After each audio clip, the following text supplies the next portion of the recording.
गुरु प्यारी साध संगत जी, राधा स्वामी जी। संगत जी, आज 2 सितंबर बाबा जी ने लिखी अपनी वसीयत क्या है पूरी बात और आज क्या क्या हुआ सब कुछ हम आपको इस वीडियो में बताएंगे। लेकिन उससे पहले आप आज बाबा जी के दिल्ली दर्शन की पूरी बात सुनिए। आज दिल्ली की मुख्यमंत्री रेखा गुप्ता जी ने बाबा जी का स्वागत किया, बाबा जी को शॉल उड़ाए। पूरी बात आप विस्तार से सुनिए। सुबह ठीक 8 बजे बाबा जी ने दिल्ली के भाटी सेंटर में संगत को दर्शन दिए। दर्शन के बाद उन्होंने मुख्यमंत्री रेखा गुप्ता जी से भेंट की।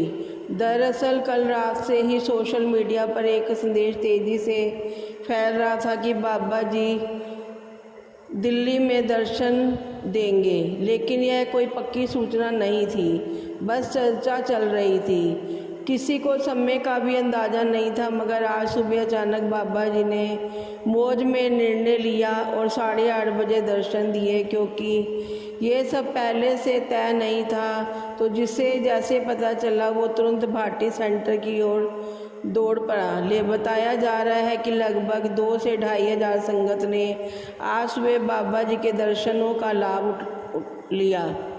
लेकिन दुख की बात यह रही कि बहुत से श्रद्धालु जो ये सोचकर पहुँचे कि बाबा जी सुबह 9 बजे दर्शन देंगे, उन्हें वहाँ जाकर पता चला कि बाबा जी तो दर्शन देकर जा भी चुके हैं। उनसे कई तो रोते बिलखते रह गए। ये निराशा केवल दिल्ली की संगत तक सीमित नहीं रही, बल्कि फरीदाबाद, रोहतक और गुड़गांव से पहुंची संगत भी इसी वजह से दर्शनों से वंचित रह गई। संगत जी, हमें एक बात याद रखनी चाहिए कि बाबा जी का दर्शन किसी योजना से नहीं मिलता, बल्कि उनकी मौज से मिलता है। जिन्हें वे बुलाना चाहते हैं उन्हें किसी न किसी बहाने से खींचकर बुला लेते हैं, और जिन्हें वह नहीं बुलाना जानते वह पास होकर भी दर्शनों से वंचित रह जाते हैं। सो निराश होने की ज़रूरत नहीं है। कई संगत तो दिल्ली की ही थी जिन्हें सोशल मीडिया के जरिए खबर तब मिली जब दर्शन हो चुके थे। लेकिन यही तो मालिक का तरीका है, जिसे कब और कैसे दर्शन देने हैं ये उन्हीं की मर्जी पर चलता है। दिल्ली में दर्शन देने के बाद बाबा जी मुख्यमंत्री के निवास स्थान पर पहुंचे और वहां उनसे मुलाकात की, जहां मुख्यमंत्री ने बाबा जी को गुलदस्ता भेंट किया और शॉल भी उड़ाए। आगे बाबा जी कहां और कब जाएंगे ये तो पूरी बात उनकी मौज पर निर्भर करती है। रेखा गुप्ता, दिल्ली सीएम ने बाबा जी के बारे में अपनी फेसबुक पोस्ट पे लिखा, आज राधा स्वामी ब्यास के प्रमुख पूज्य बाबा गुरविंदर सिंह ढिल्लों जी का दर्शन प्राप्त हुए। उनके पावन आगमन से मुख्यमंत्री जल सेवा सदन सचमुच धन्य हो गया। डेरा ब्यास सेवा, करुणा और मानवता के उन शाश्वत मूल्यों का प्रतीक है जो जीवन को सही दिशा और समाज को एकाग्रता का संदेश देते हैं। पूज्य गुरुदेव की वाणी में अपार प्रेम, उनकी दृष्टि में आशीर्वाद और उनके हर संदेश में समाज को जोड़ने व श्रेष्ठ मार्ग पर अक्सर होने की प्रेरणा है। आज का ये सानिध्य न केवल सदन को पावन बना गया, बल्कि मेरे भीतर भी ये संकल्प और प्रबल हुआ कि जल सेवा और आध्यात्मिक सेवा एक दूसरे के पूरक हैं। यही मार्ग हमारे राष्ट्र और समाज को वास्तविक समृद्धि और कल्याण की ओर ले जाता है। संगत जी, अब आगे बढ़ते हैं, बात करते हैं बाबा जी की वसीयत के बारे में। आज का दिन संगत के लिए एक और कारण से भी बहुत यादगार है। आज से ठीक 1 साल पहले यानी कि 2 सितंबर 2024 को बाबा जी ने ऐसा फैसला लिया था जिसने पूरी दुनिया भर की संगत को हिलाकर रख दिया था।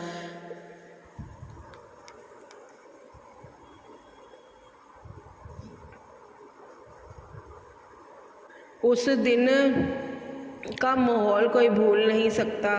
हजारों घरों में चूल्हा तक नहीं जला था, लोग फूट फूट कर रो पड़े थे, हर कोई बेचैनी और दुख में डूब गया था। उसी दिन बाबा जी ने ऐलान किया था कि वे गद्दी छोड़ रहे हैं और फिर अपनी लिखी हुई वसीयत में उन्होंने हजूर जी को उत्तराधिकारी घोषित कर दिया था। खबर मीडिया सोशल मीडिया पर फैली, संगत का हाल बेकाबू हो गया। लोग बिना सोचे समझे डेरा ब्यास की तरफ निकल पड़े। डेरा और संगत के बीच एक ऐसा भावुक और गमगीन माहौल बन गया कि कोई अपने आंसुओं पर काबू नहीं रख पाया। कई श्रद्धालुओं के मन में तरह तरह की आशंकाएं उठी। कहीं बाबा जी की तबीयत ज़्यादा बिगड़ तो नहीं गई, लेकिन थोड़ी देर बाद डेरे की तरफ से सफाई दी गई कि घबराने की कोई ज़रूरत नहीं है, संगत से विनती है कि डेरे की तरफ ना आए।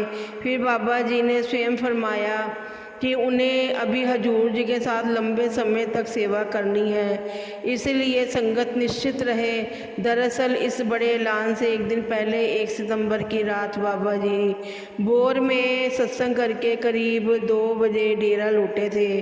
कार में बैठते ही उन्होंने अपने ड्राइवर साहब से कहा, अब मुझे गड्डी छोड़ देनी चाहिए। ड्राइवर साहब को भी लगा कि बाबा जी की सामान्य मजाक करने की आदत है, क्योंकि वे अक्सर माहौल हल्का करने और संगत और सेवादारों को हंसी मजाक करते रहते हैं। ये तो हकीकत बदलने वाला निर्णय था और वही हुआ। अगले दिन यानी कि 2 सितंबर की सुबह 9:30 बजे सत्संग शुरू होना था। उसी समय अचानक बाबा जी ने अलग कदम उठाए। करीब 10:15 पर बाबा जी ने कोठी में सभी प्रमुख सेवादारों अधिकारियों को बुलाया और बिना किसी देरी के अपना ऐतिहासिक फैसला सुना दिया। ये सुनते ही सबके होश उड़ गए, क्योंकि किसी ने भी ऐसी घटना की कल्पना तक नहीं की थी। जैसे ही बाबा जी ने अपने ऐतिहासिक फैसले पर मोहर लगाई, खबर बिजली की तरह चारों ओर फैल गई। कुछ ही घंटों में हर news channel, social media platform और यूट्यूब पर सिर्फ एक ही चर्चा थी, बाबा जी ने गद्दी छोड़ दी है। उस पल संगत के दिलों में गहरी चिंता घर कर गई। सबको लगा कि अब बाबा जी हमसे दूर हो जाएंगे। बेचैनी और घबराहट स्वाभाविक थी, लेकिन जब खुद बाबा जी ने आश्वासन दिया कि उन्हें अभी हजूर जी के साथ लंबे समय तक सेवा करनी है, तब जाके संगत के दिलों को थोड़ी सी राहत हुई और मन को सहारा भी मिला। खबर फैलने के साथ शाम तक डेरा ब्यास पहुंचने वाली संगत की संख्या लगातार बढ़ती गई। उसी दौरान एकाध दिनों के भीतर एक तस्वीर भी सोशल मीडिया पर खूब वायरल हुई।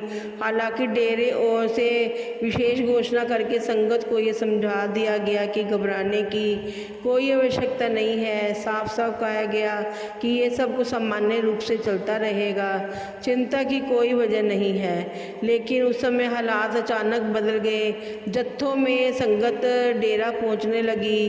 भीड़ इतनी बड़ी कि व्यवस्थाएं एक पल के लिए थमसी लग गई। अगले ही दिन पहली बार इतिहास में ऐसा हुआ कि सत्संग स्थल पर 2 गद्दियां एक साथ सजाई गई और संगत जी आज तक वही परंपरा मालिक की दया से बरकरार है। हम सब यही अरदास करते हैं कि सिलसिला हमेशा कायम रहे। उस दिन पहली बार दोनों सतगुरुओं के साथ एक साथ दर्शन हुए। भले ही कैमरे पर लाइव प्रसारण नहीं हुआ, लेकिन 3 सितंबर को कुछ करीबी सेवादारों को हजूर जी के दर्शन करने का सौभाग्य मिला। उस समय दिलों में हल्की सी घबराहट शुरू थी, मगर ये आनंद भी कम ना था। हमें एक ही समय में 2 सतगुरुओं के दर्शन प्राप्त हो रहे थे। उसके बाद रविवार को सत्संग का कार्यक्रम हुआ। उस दिन हजूर जी बाबा जी के साथ पूरे समय स्टेज पर विराजमान रहे।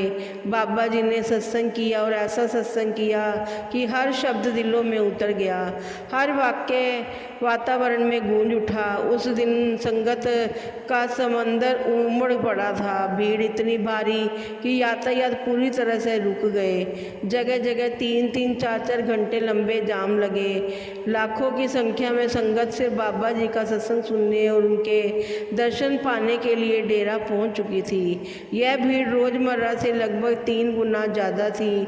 हर समय हर किसी के मन में अलग अलग शंकाएं उठ रही थी। कोई कह रहा था बाबा जी की तबीयत बिगड़ गई है, तो कोई और किससे गढ़ रहा था। संगत बेचैन थी और एक ही तमन्ना थी कि किसी तरह अपने सतगुरु के दर्शन हो जाए। जैसे ही खबर फैली कि रविवार को सत्संग होगा और बाबा जी खुद सत्संग करेंगे, संगत का सैलाब ब्यास की ओर उमड़ पड़ा। उस दिन जब बाबा जी मंच पर विराजमान हुए, साथ में हजूर जी भी मंच पर विराजमान हुए।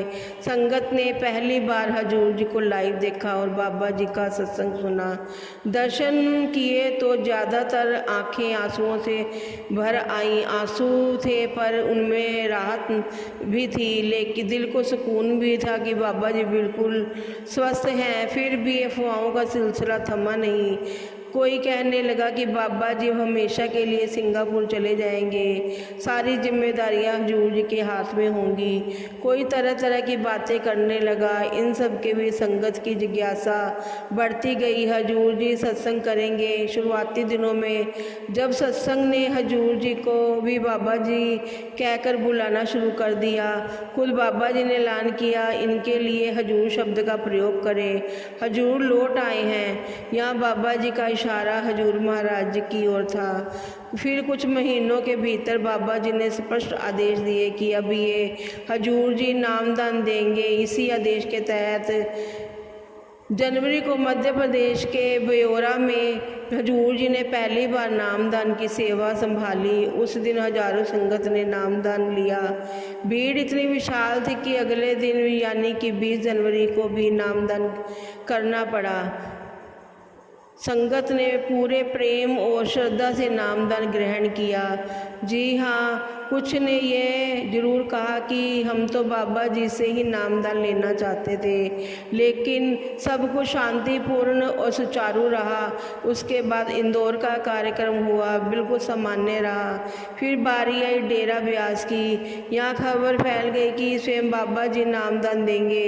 ये सुनकर बड़ी संख्या में संगत नामदान लेने डेरा पहुँची, लेकिन जब उन्हें मालूम पड़ा कि यहाँ भी हजूर जी ही नामदान देंगे तो कुछ लोग भावुक होकर रो पड़े। लोग अपने बोले, हम तो नामदान बाबा जी से ही लेना चाहते हैं, हजूर जी से नहीं। संगत जी, ये प्रतिक्रिया स्वाभाविक थी।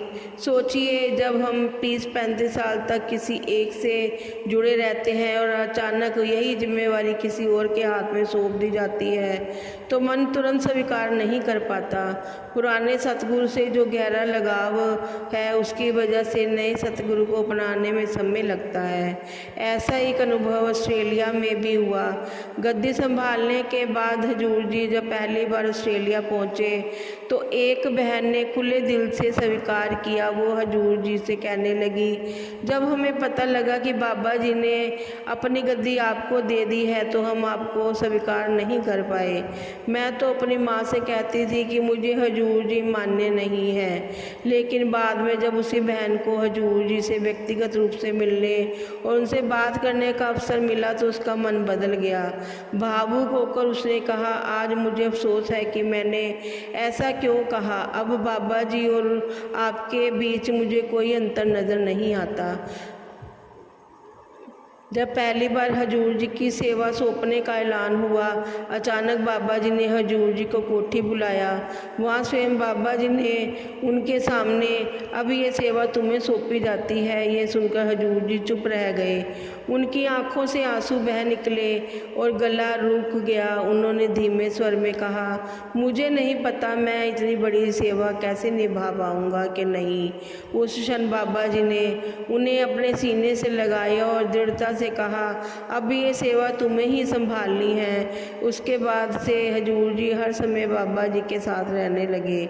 जब जब ज़रूरत पड़ी बाबा जी ने उन्हें राह दिखाई। एक छोटा सा वाक्य है जिससे शायद ही कभी साझा किया गया हो।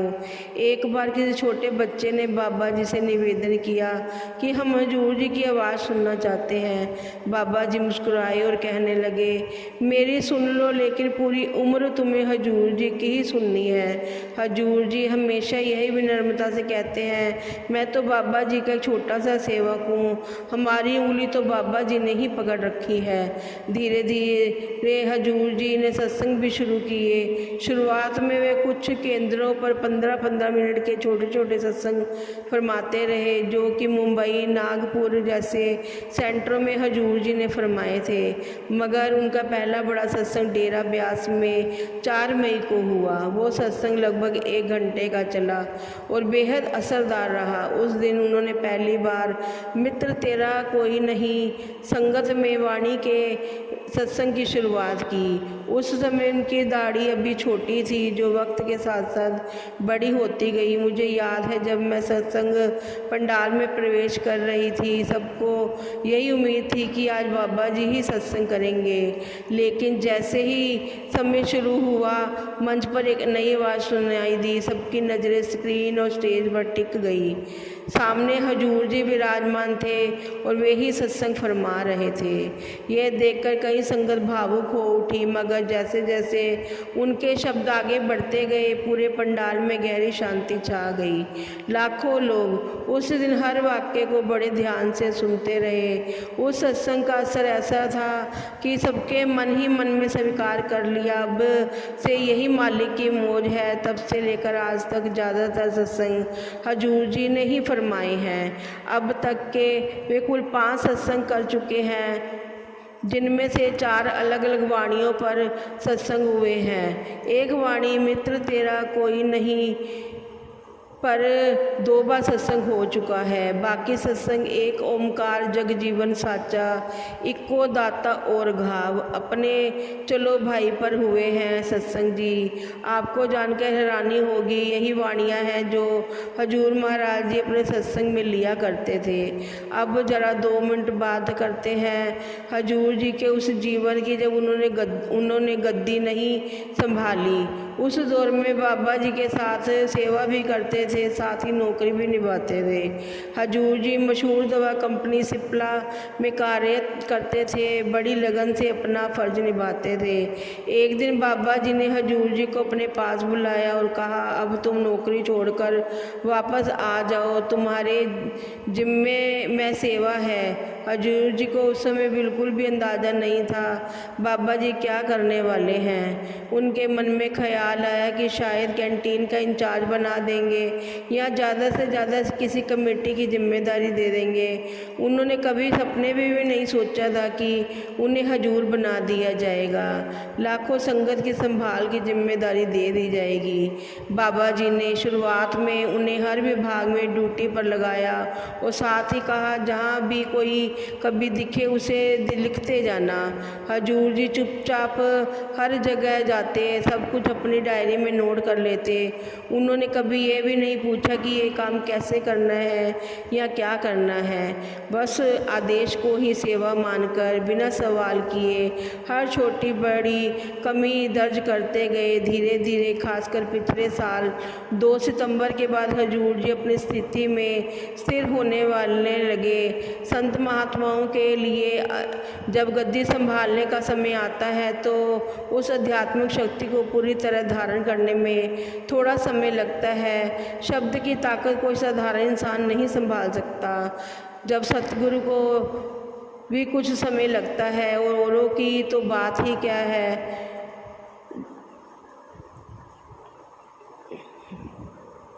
कुर्सियों पर बैठने की सुविधा मिलती थी। हजूर जी ब्रिगेडियर साहब को बुलाकर स्पष्ट शब्दों में कहा, ये वीआईपी कोटा तुरंत बंद करो, और सचमुच जनवरी से ये व्यवस्था समाप्त कर दी गई। हजूर जी ने साफ कहा कि मेरे लिए सारी संगत और सभी सेवादार वीआईपी हैं। इसी तरह एक बार उन्होंने कैंटीन का निरीक्षण किया। वहाँ एक टूटी हुई टाइल देखकर वह तुरंत सख्त हो गए और कहने लगे, जिस काम का आदेश दिया जाए उसे बिना देरी पूरा करो। ये ना तो कोई ना हो तो काम कह दिया जाए और यह अधूरा रह जाए। काम को टालना नहीं बल्कि तुरंत निपटाना होता है। ऐसे कई अवसर आए जब वे अनुशासन में बेहद कठोर लगे। राधा स्वामी जी।